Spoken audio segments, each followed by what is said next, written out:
प्रथम चक्रवर्ती कोई था, उन्हीं का बेटा व्रत था। वेदों में, पुराणों में, आगमों में सर्वत्र लिखा हुआ है, ऋषभ देव के पुत्र, भागवत गीता में लिखा, अरहत दर्शन को जिन्होंने परिभाषित किया, पर जिन शासन कहता है तीर्थंकरों ने धर्म का प्रारंभ नहीं किया है, धर्म का प्रचार किया है। धर्म वस्तु का स्वभाव है, धर्म त्रिकालिक है और त्रिकालिक धर्म की उत्पत्ति नहीं होती है। जो लोग भूल चुके थे उन्हें पुनः व्याख्यान करते हैं। प्रश्न है, पृथ्वी पर जल शीतल कब से है? पृथ्वी पर अग्नि उष्ण कब से है? ये अनादिकाल से है, सनातन है। जो वस्तु का धर्म है वही तो वस्तु स्वभाव धर्मो, वही धर्म है। इसलिए जो वस्तु स्वभाव का व्याख्यान किया जाता है उसका नाम धर्म है। संप्रदायों का जन्म होता है, धर्म का कभी जन्म नहीं होता। पंथों का जन्म होता है, संतों का जन्म होता है, भगवंतों का जन्म होता है, पर धर्म का जन्म नहीं होता है। तो धर्म का जन्म हो गया तो कैसे स्वीकार किया जाए? कैसे स्वीकार किया जाए कि वस्तु स्वभाव क्या है? संप्रदायों का जन्म होता है। जितनी महापुरुष संप्रदाय के जनक हो सकते हैं, ज्ञानियों पंथों के जनक हो सकते हैं। जैसे धर्म सनातन है, धर्म त्रिकालिक है, अनादि अनंत है। जैसे अग्नि का स्वभाव त्रिकालिक है, पानी का स्वभाव शीतल त्रिकालिक है, ऐसी जीव द्रव्य जो है वो त्रिकालिक है। इस सृष्टि का कोई कर्ता नहीं है, इस सृष्टि कोई हरता नहीं है, कोई रक्षक भी नहीं है, ये त्रिकालिक है। विनय की भाषा में, भक्ति की भाषा में सिद्धांतों का ज्ञान होना चाहिए।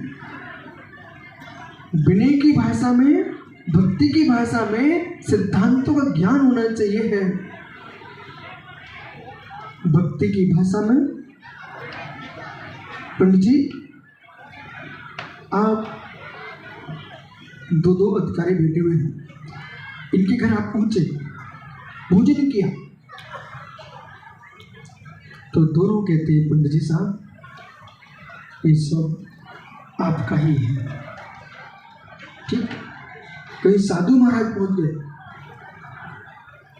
और बेटा सामने आ गया, बोले गुरुजी पुत्र आपका ही है, पुत्र आपका ही है। मैं तो समझ गया ये क्या कहना चाह रहे हैं, आपका ही मतलब मेरा बेटा है, लेकिन पुत्र आपका ही है। हे मित्र, यदि महात्मा जी का पुत्र हो गया तो महात्मा कैसे, महात्मा जी का पुत्र हो गया तो महात्मा कैसे, परमात्मा का पुत्र हो गया तो परमात्मा कैसे? ये भक्ति की भाषा है। यूं कहा जाता है कि गुरुजी आपका ही मकान है, आपकी दुकान है, आपका ही बेटा है। भाई से कभी नहीं कहेगा भैया ये आपका ही मकान है, वो कहेगा दो चाबी फिर।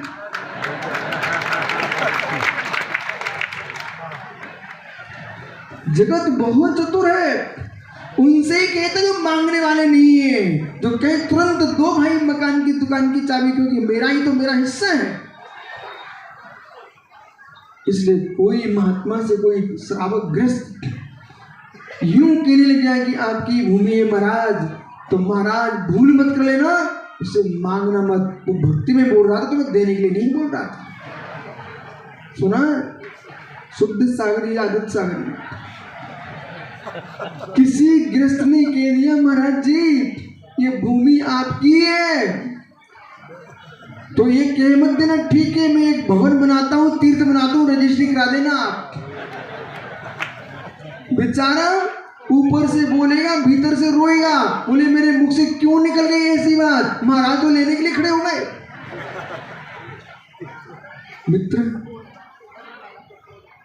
हरिश्चंद्र के बाद किमिच्छित दान की परंपरा समाप्त हो गई। हरिश्चंद्र के बाद किमिच्छित दान की परंपरा समाप्त हो गई। बोले क्यों? उन्होंने ऐसा मांग लिया कि कुछ भी नहीं छोड़ा। मित्र, जिन शासन कहता है साधु किसी श्रावक के यहाँ आहार लेने भी जाए तो इस बात का ध्यान रखे, इस बात का ध्यान रखे उस घर में रोटी बनी कितनी है। जैसे गाय कभी चरने जाती है, जड़ से घास को नहीं उखाड़ती, लेकिन गधा होता ना वो जड़ से खींच लेता। गाय कभी जड़ से नहीं निकालती, वो ऊपर लेती है जिससे वह पुनः अंकुरित हो। ऐसे ध्यान दो, तीन व्यक्तियों को बोले, 3 व्यक्तियों को, राजा को, साधु को और गाय को महान कहा जाता है। राजा को, साधु को, गौ को महान कहा जाता है। बोले क्यों? महान तभी है गाय घास चरे जड़ ना खाए, साधु गृहस्थ के यहाँ आहार करें, पूरा चौका खाली करके ना है।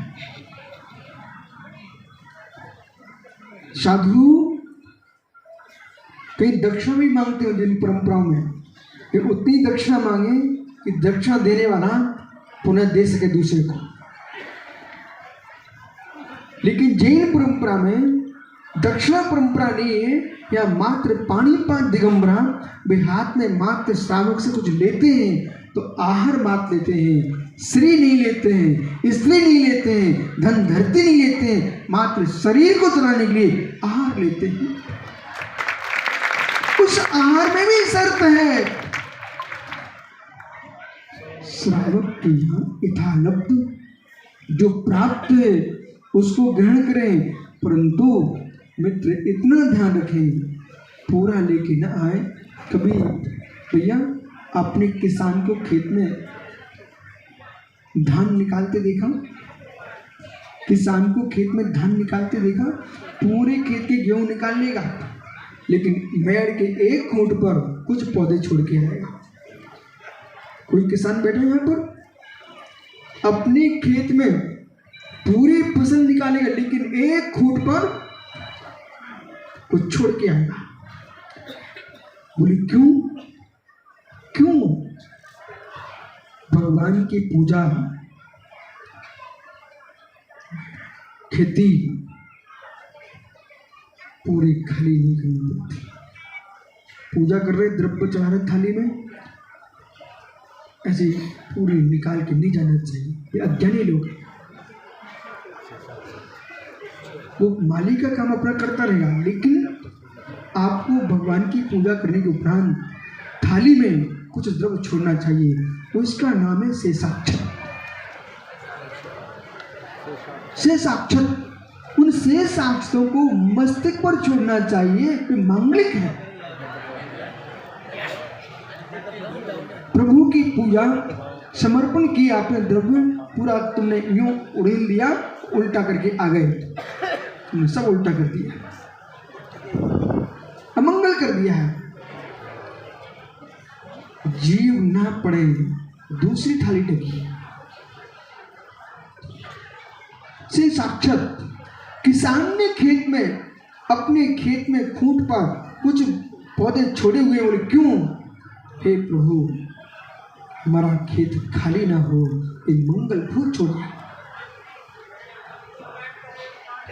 साधु ने आहार किया है। यदि आप कोई लोटे से, गिलास से महाराज को दूध दे रहे थे, पूरा उड़ेलना नहीं, राज देख लें, छोड़ दें। बोले क्यों? खाली नहीं करना पड़ता है, खाली नहीं करना पड़ता है, छोड़ दो। श्रावक को पीयूष इस हाथ से आशीर्वाद नहीं दिया जाता। गृहस्थों के लिए साधु इस हाथ से आशीर्वाद देता है। बोले क्यों? दाएं हाथ से। तेरा फरार है। लेकिन जब दीक्षा लेने आता है तो बाएं हाथ से आश्रम दिए जाते हैं। बोले क्यों? ये हाथ ग्रहण का है। क्यों? ये हाथ ग्रहण का है। आप कौन से हाथ से भोजन करते? तेरा किस्सा दाएं से कि बाएं से? बायां हाथ सोचने का है, छोड़ने का है, विसर्जन का है, विसर्जन का है। वो दायां हाथ ग्रहण का है। यदि कोई दीक्षा लेना चाहे उसको बाएं हाथ से ही आशीर्वाद देना चाहिए, बोले तेरा सब विसर्जन हो जाए, सब विसर्जन हो जाए। इसलिए सभी तिथियां अमंगल नहीं होती, सभी तिथियां अमंगल नहीं होती। कोई भी तिथि अमंगल नहीं है। कार्य पर लक्ष्य होना चाहिए, कार्य पर लक्ष्य होना चाहिए। मृत्यु यदि अच्छे मुहूर्त में हो गई तो अमंगल है, और जन्म बुरे मुहूर्त में हो गया तो अमंगल है। तो मृत्यु अशुभ नक्षत्र में हुई है तो मंगल है। श्रेष्ठ नक्षत्र में मृत्यु नहीं होना चाहिए, अश्रेष्ठ नक्षत्र में मृत्यु होना चाहिए। परंतु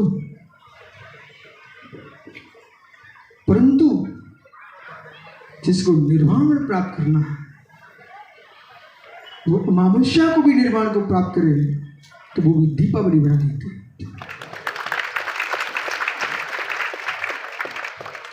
भगवान महावीर स्वामी का निर्वाण अमावस्या के दिन हुआ तो कार्तिक कृष्ण अमावस्या दीपावली बन गई। और राम का प्रवेश अवधपुरी में हुआ। वैदिक दर्शन के अनुसार मित्र अयोध्या में दीपावली बन गई।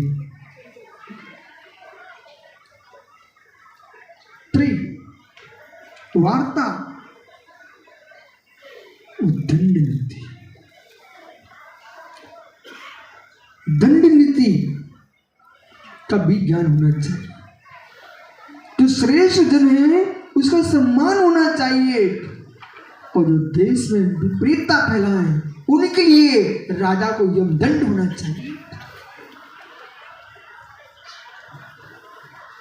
यमदंड होना चाहिए। बोले क्यों? यदि भय नहीं दिखाओगे तो देश चल नहीं सकता, भय नहीं दिखाओगे देश नहीं चल सकता है। वो अहिंसा का पालन नहीं करोगे तो धर्म नहीं चल सकता। धर्म के लिए अहिंसा चाहिए। प्रभु ने सारी नीतियां अपने पुत्र पुत्रियों को सिखाने के उपरांत अब राजा का अंतिम लक्ष्य क्या है? सम्राट यदि राज्य करते करते मरता है तो उसका नरक में जाना नियत है। सुन रहे हैं आप लोग? चक्रवर्ती राज्य में राज्य करते करते मरण को प्राप्त होता है, उसको नरक जाना नियत है, कोई टाल नहीं सकता।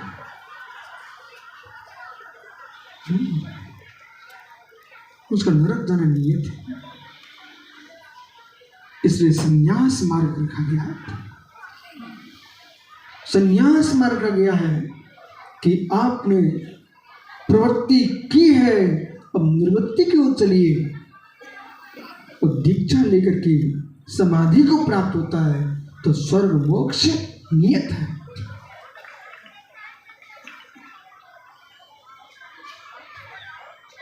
उस क्षण को निहारिए, उस क्षण को निहारिए।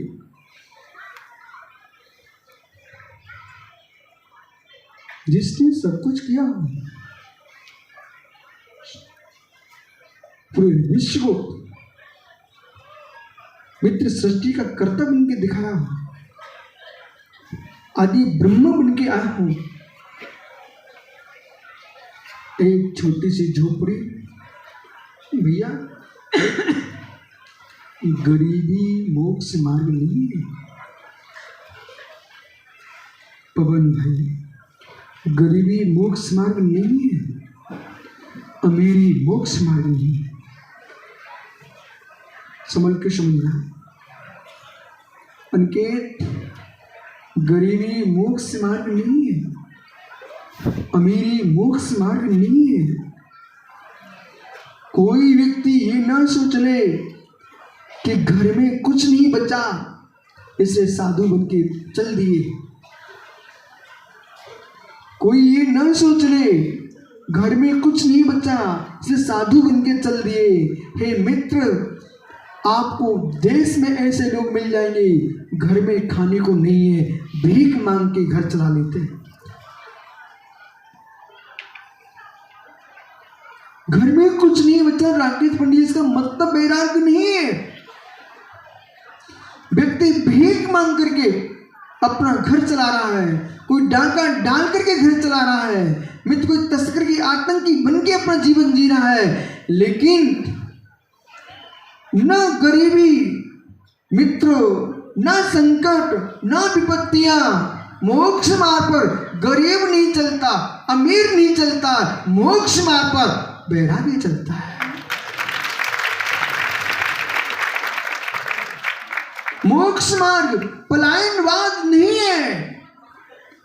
अपनी आंखों को संभालिए, अपनी दृष्टि को संभालिए। जिनको ऐसा लगता है कि मोक्ष मार्ग पलायनवाद है, नहीं, पलायन भी करते हैं, अपने में हताश होते हैं। पलायन मार्ग नहीं तो हो सकता है दोनों भैया ये सोच रहे होंगे कि गुरुजी जिनकी बुद्धि काम न करे, जिनकी बुद्धि काम न करे उन्हें साधु बन जाना चाहिए। मित्र, बुद्धि काम नहीं करती, वे किसी होटल पर प्लेटें धोए पहुंच जाते हैं। बुद्धि काम नहीं करती, आपके ऑफिस में लोग झाड़ू लगा रहे होते। बुद्धि काम ना करती, बहुत सारे लोग घर में कुछ नहीं बनता, अपनी पत्नी की धोती धोते रहते हैं। बुद्धि काम नहीं करती, क्या कर सकते बेचारे। बुरा तो नहीं लग रहा आप लोगों को? वो लगेगा तो क्या करोगे, सत्य है, सत्य है। आप ये कह नहीं पाते, मुझे मालूम है। माताओं, ये सत्य नहीं है क्या? सत्य है। हर समय बुद्धि राज्य करती है। संसार में किसी भी क्षेत्र में जाओ, राज्य तो बुद्धि करती है। यदि पुण्य है तो, यदि पुण्य है तो, पुण्य नहीं है तो बुद्धिमान बड़े बड़े नौकरी करते हैं, और मित्र पुण्यवान अल्पज्ञानी राज्य करता है।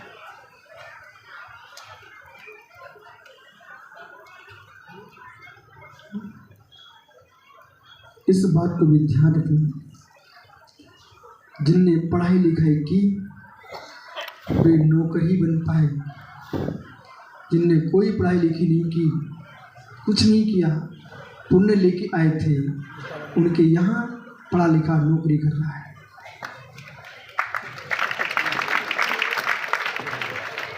पढ़ा लिखा नौकरी कर रहा है। ये सत्य नहीं है क्या? ये पूर्ण सत्य है, पूर्ण सत्य है। साइकिल पर चाय बेचने वाला भी प्रधानमंत्री बन सकता है।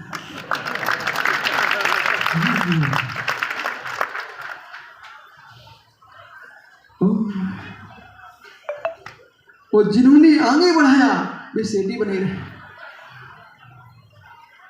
विषय पकड़ना, विषय पकड़ना, विषय पकड़ना। ये मत सोच बैठना कि जिनके पास प्रज्ञा नहीं है उन्हें साधु बनना चाहिए, पर बल्कि मैं यूं कहूंगा साधु वे ही बने जिनकी बुद्धि काम करती है। नहीं तो कोई लोग सोचे चिराग बोले पिता